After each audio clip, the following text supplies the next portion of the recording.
Olá, seja bem-vindo, seja bem-vinda aqui no nosso bate-papo, nessa conversa gostosa que a gente vai ter e vamos falar sobre um tema muito gostoso que é inteligência emocional e produtividade.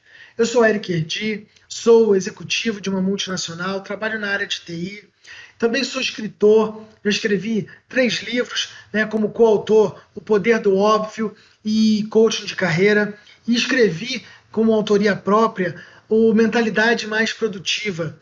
E lá a gente aborda vários temas sobre produtividade, como ter uma mentalidade mais produtiva, e alguns desses temas eu quero abordar aqui com você nessa nossa conversa, nesse nosso bate-papo. Tá certo? Então, vamos lá, quero começar a falar com você sobre esses temas que espero que agreguem valor na sua vida. Vamos lá! E eu quero começar com uma pergunta, né? O que move, né, você? O que te move? Né? São as perguntas certas ou são as respostas certas? Né? E a gente vai descobrir aí a resposta ao longo do nosso papo aqui. Então vamos lá. A primeira coisa que eu quero falar para você é sobre uma coisa interessante que é o nosso cérebro. Como é que ele funciona? Você já parou para pensar? Você já parou para pesquisar como que funciona a interação, né? O poder que tem essa coisinha aqui de 2,3 kg que a gente carrega aqui na cabeça, né, que é o nosso cérebro.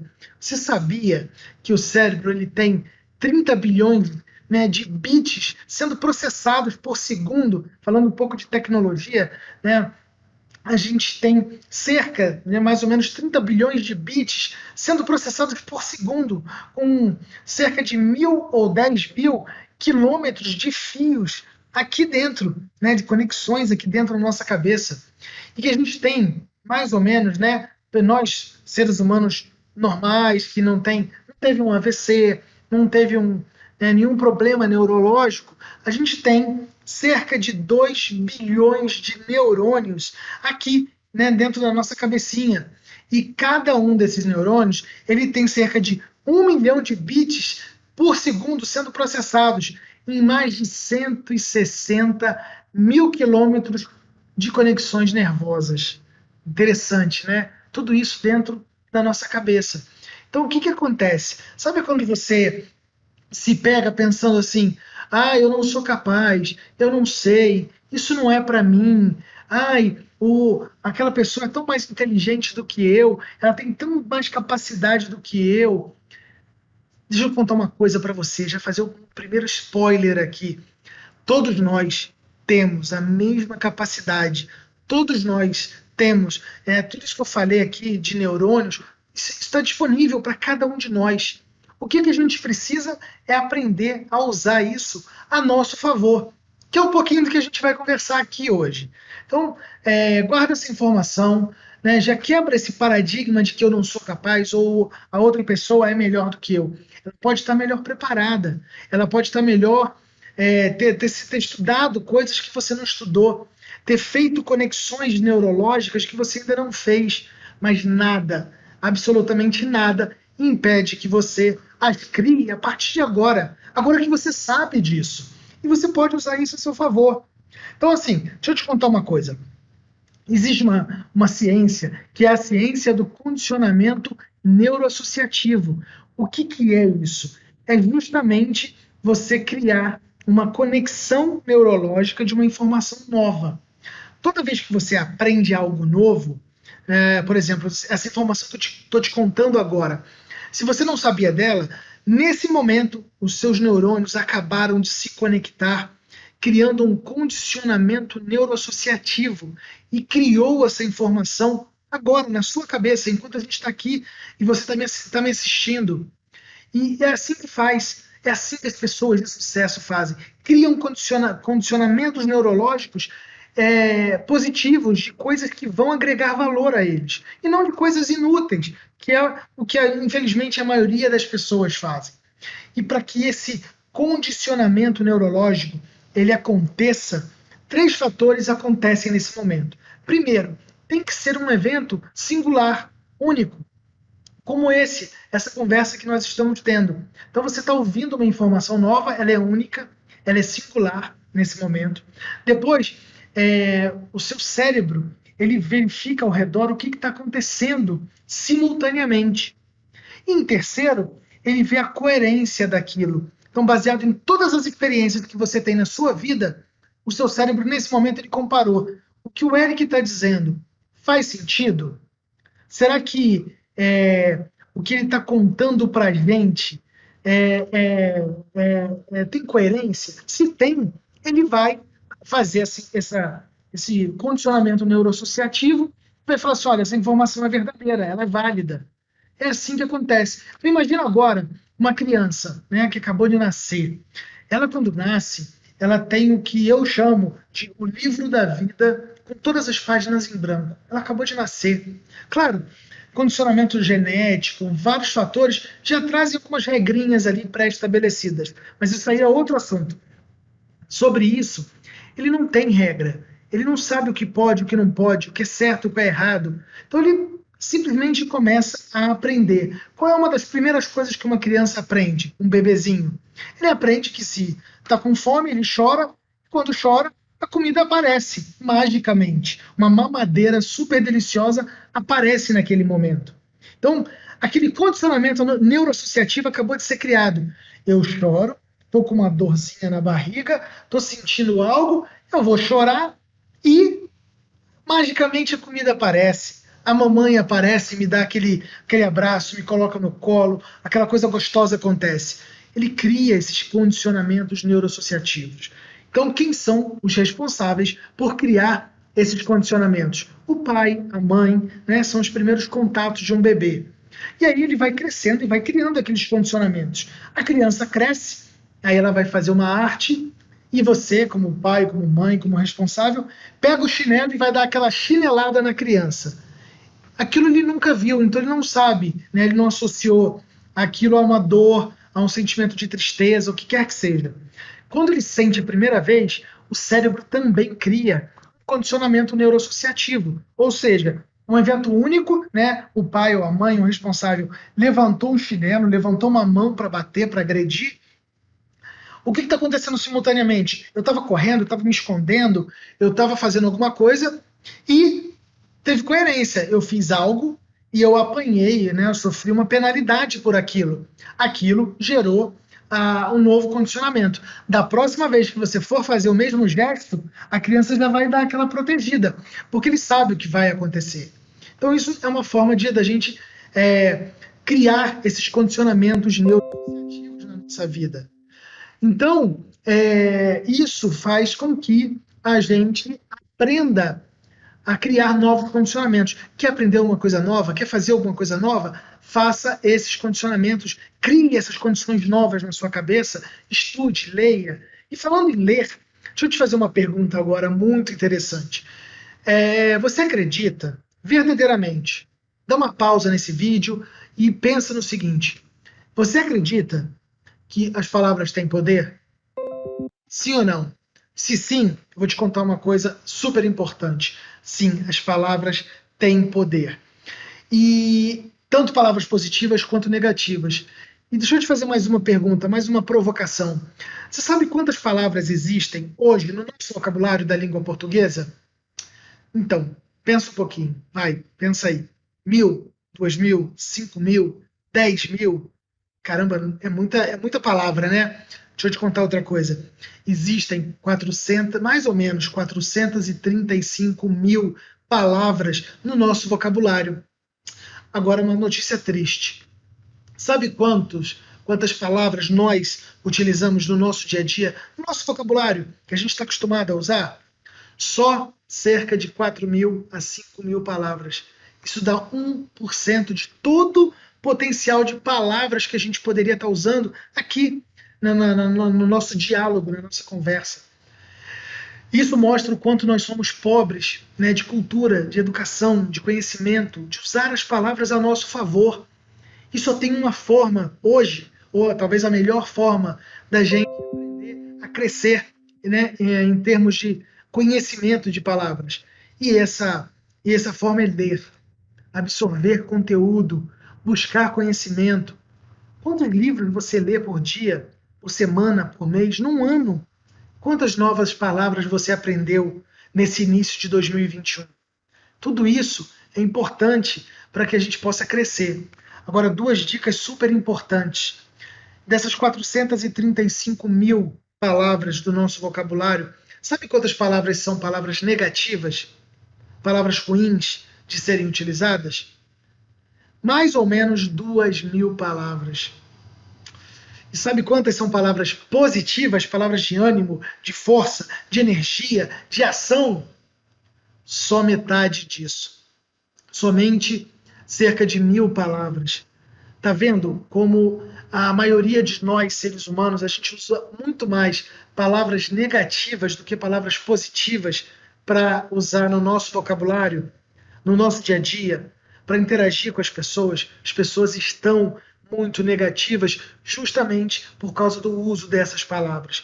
Então, eu faço aqui já um convite para você, né? Aprenda a usar as palavras de forma positiva. Por exemplo, você pode usar, em vez de usar a palavra ansioso, você já pensou se você usasse, olha, eu estou um pouco preocupado, um pouco expectante em relação a essa situação. Em vez de você falar estou com medo, olha, eu estou inquieto, estou meio espantado, também pode utilizar. O que é isso? Você está, né, diminuindo o impacto negativo das palavras. Você pode usar, em vez de, eu estou confuso, eu estou curioso. Curioso é positivo, você quer aprender. Quer ver uma coisa que eu aprendi ao longo desses meus estudos? Eu aprendi uma coisa. Quando você diz assim, eu não posso, eu não consigo, você limita o seu cérebro de criar uma maneira de achar um caminho para aquilo. Então, você tem que usar palavras que vão te ajudar a você se desenvolver. Olha, eu vou buscar mais informações a respeito. É uma forma de você dizer para o seu cérebro, eu vou trabalhar nesse assunto. Então, em vez de falar assim, gente, olha, quem de nós nunca no final do dia chegou ali de um dia de trabalho cansado, exausto, destruído, cara, e falou assim, como é que você está? Olha, eu estou destruído. Olha o que você está trazendo para o seu dia a dia. Que tal você, em vez de falar assim, olha, hoje eu vou me recarregar, hoje eu estou em desvantagem, hoje eu vou me carregar para amanhã estar mais fortificado. Em vez de dizer, eu estou estressado, olha, eu estou energizado, estou pilhado.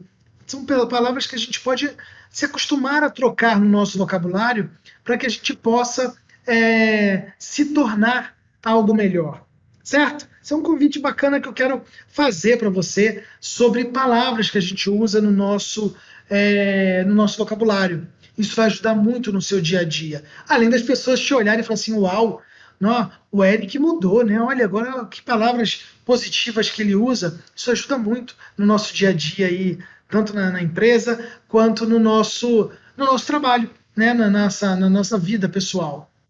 Agora eu quero falar sobre um outro tema.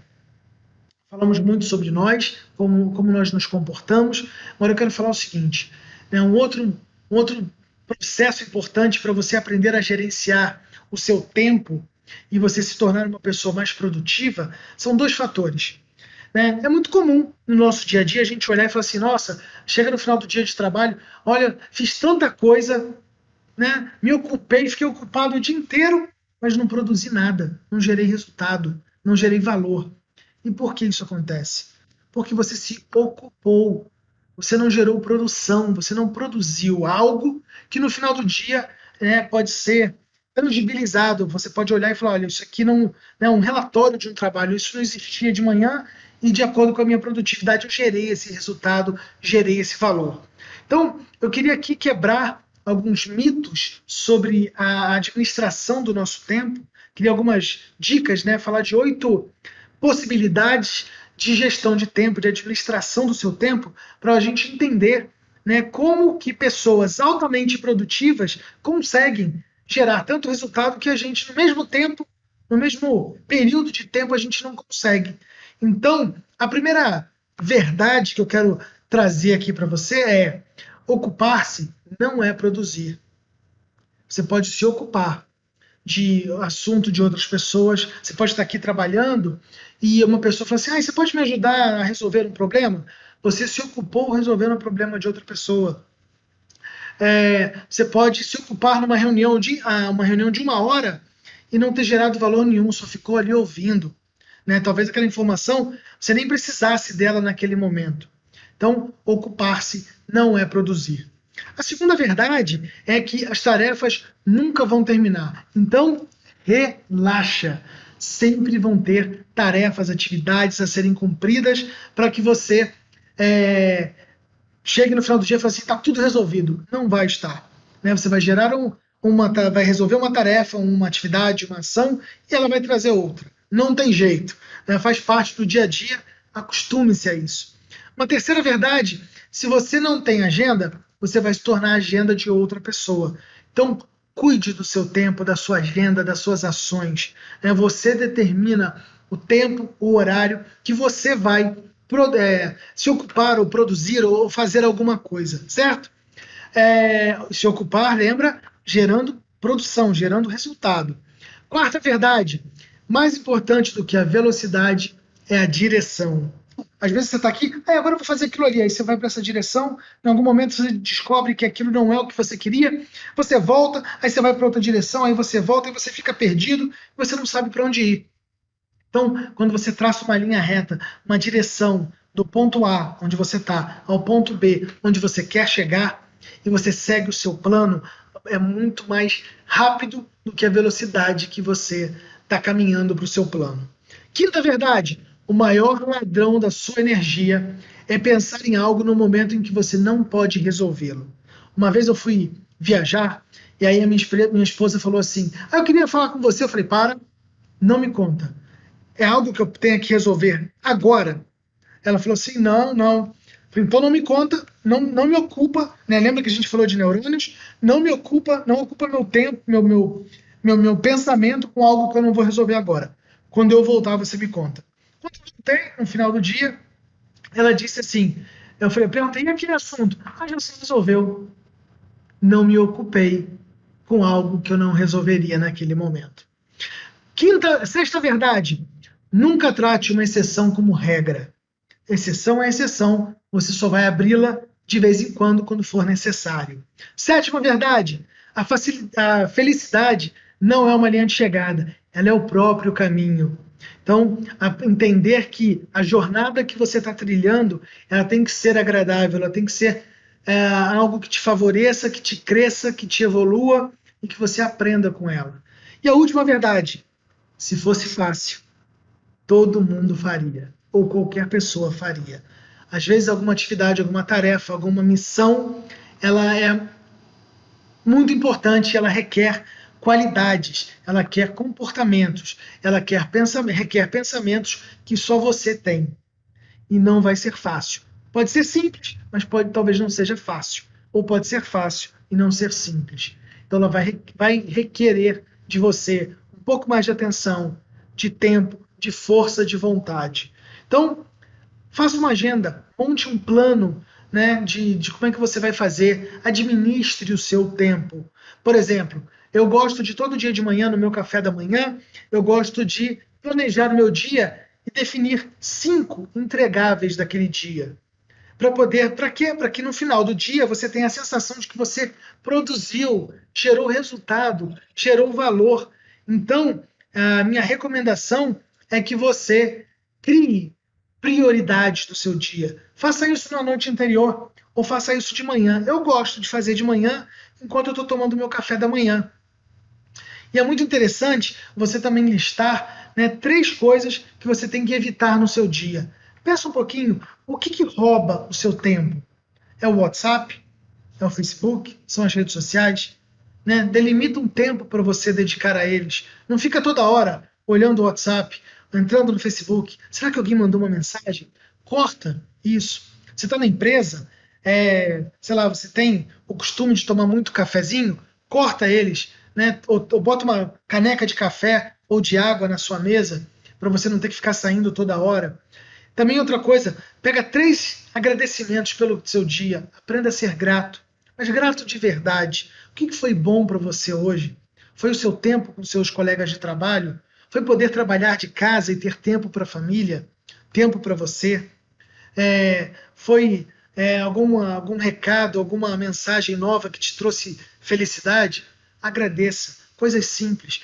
Isso vai te dar muito mais prazer naquele dia e vai te dar motivação para o dia seguinte, né, para você trabalhar. Outra coisa super importante é você definir seus valores. O que você dá valor na vida? Quais são os seus valores como ser humano? Né? Você se conhece como ser humano? Certa vez eu parei por uma hora e fiquei pensando quem sou eu através dos meus valores e comportamentos.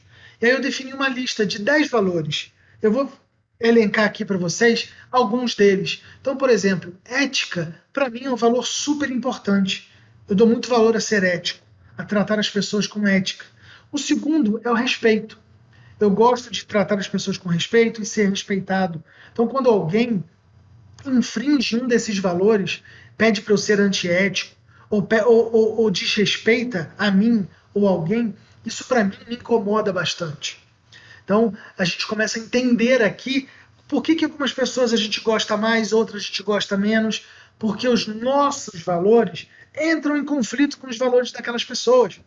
Então, quer ver dois valores que são altamente conflitantes? Segurança e aventura. Se você pegar uma pessoa que gosta de aventura, de escalar montanha, de correr de motocross, saltar de paraquedas, mergulhar, eu gosto de mergulhar. Se você tem essa pessoa, uma pessoa que tem um valor segurança muito alto, ele vai falar assim, como assim? Você não valoriza a sua vida? Você isso, você aquilo. Como que você tem a coragem de tomar uma atitude dessas? Claro, para ela, segurança é algo importantíssimo. Então, quando você apresenta situações onde o valor aventura conflita diretamente com a segurança, aquelas duas pessoas vão ter conflitos frequentes. Será que isso já aconteceu na sua vida? Ou alguém que você conhece? Esse é o ponto, tá certo? Então, esses são algumas das dicas que eu quero trazer para que você possa ter consciência de como você pode dar o próximo salto, como você pode dar o próximo passo na sua vida, como você pode mudar, né? Cuidado com aquilo que você absorve como informação, como é que você tem adquirido novas palavras, novos conhecimentos, criado novas conexões neuroassociativas. Dedique mais tempo a você, crie conexões melhores, envolva-se com pessoas que vão te agregar valor, não com pessoas que vão denegrir os seus valores. Que valores são os seus? Isso é muito importante para você ter esse autoconhecimento, você ter essa inteligência emocional e fazer com que todas essas dicas, essas ferramentas que eu te trouxe aqui possam te colocar num degrau mais alto. Não importa qual seja, mas que você hoje seja melhor do que ontem e que amanhã você possa ser melhor do que hoje. Lembre-se, o único inimigo que você tem que combater é você mesmo, mais ninguém. Tá certo? Espero que eu tenha trago alguma informação que agregue valor à sua vida. Espero que você possa usar isso de forma positiva na sua vida e que a gente se encontre por aí, que você possa levar essa mensagem para a sua vida, para as pessoas próximas e fazer a sua vida algo melhor no dia a dia. Tá certo? Então, muito obrigado. Agradeço ao seu tempo. Gratidão por você ter me ouvido e ter me acompanhado até aqui e que essa informação possa melhorar a sua vida ou a vida de alguém. Muito obrigado e a gente se encontra por aí nos nossos próximos vídeos. Obrigado, até mais!